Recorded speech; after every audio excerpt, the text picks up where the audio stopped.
दोस्तों, स्वागत है आपका राज स्टोरीज चैनल पर। अगर आपको मेरी कहानियाँ पसंद आती हों तो चैनल को लाइक, सब्सक्राइब और शेयर कीजिए और साथ ही साथ बेल आइकन को प्रेस कीजिए।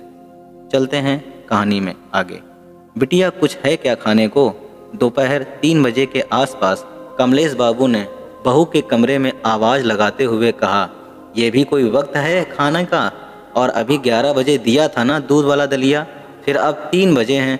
जो रोटी सब्जी बनाई थी खत्म हो गई है और आपको कोई काम तो है नहीं सिवाय खाना खाने के।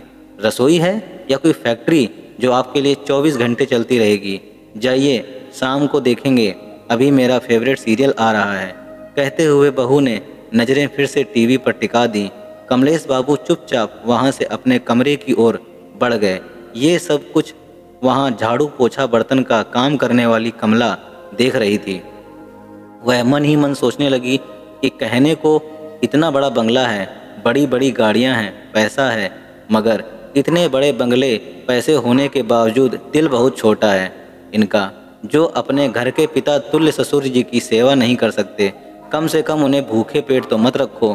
काश अगर मेरे ससुर जी होते तो मैं पिता की भांति उनकी सेवा करती। काम करते करते अचानक उसे स्मरण हुआ, ना जाने कितने फल और बादाम, काजू डाइनिंग टेबल पर पड़े पड़े सड़ते रहते हैं और अधिकतर बासी होने पर फेंक दिए जाते हैं। घर के बच्चे उन्हें देखते तक नहीं हैं क्योंकि उन्हें फ्रेश चीज़ें खाने का शौक़ है। उस पर आजकल वो क्या कहते हैं, हाँ, जंक फूड, वह तो उन चीज़ों के शौकीन हैं। ये फल मेवे वह देखकर अनदेखा कर देते हैं। साहब मालकिन को जहाँ अपने काम और किटी पार्टी से फुर्सत नहीं है तो वह क्या खाएंगे और क्या देखेंगे? बचे बेचारे बुजुर्ग दादाजी, तो उनका मुंह तो बिना दांतों की बस्ती है। उनकी दाल तो खिचड़ी दलिया से ही गल जाती है, तो वो क्या खाएंगे फल मेवे? तभी कुछ सोचते हुए कमला का चेहरा खिल उठा।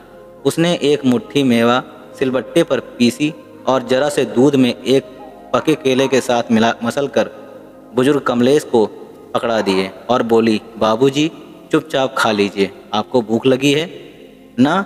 अब प्यासे को थोड़ा सा पानी मिल जाए तो वह अमृत समान होता है। बुजुर्ग कमलेश बाबू भीगी हुई पलकों को साफ करते हुए तेजी से खाने लगे। उन्हें संतुष्टि से खाते हुए देखकर कमला को भी संतुष्टि मिल रही थी। ऐसे में अब ये रोज का नियम हो गया। कमला रोज ऐसे गरिष्ठ व्यंजन दोपहर में टीवी से चिपकी बहू की नज़र बचाकर बुजुर्ग कमलेश बाबू को दे देती। कभी आते जाते बच्चे देख लेते तो सोचते, दादाजी की आंखें कितनी कमज़ोर हो गई हैं, जो मम्मी की जगह काम वाली से न जाने क्या क्या मांगकर खाते रहते हैं।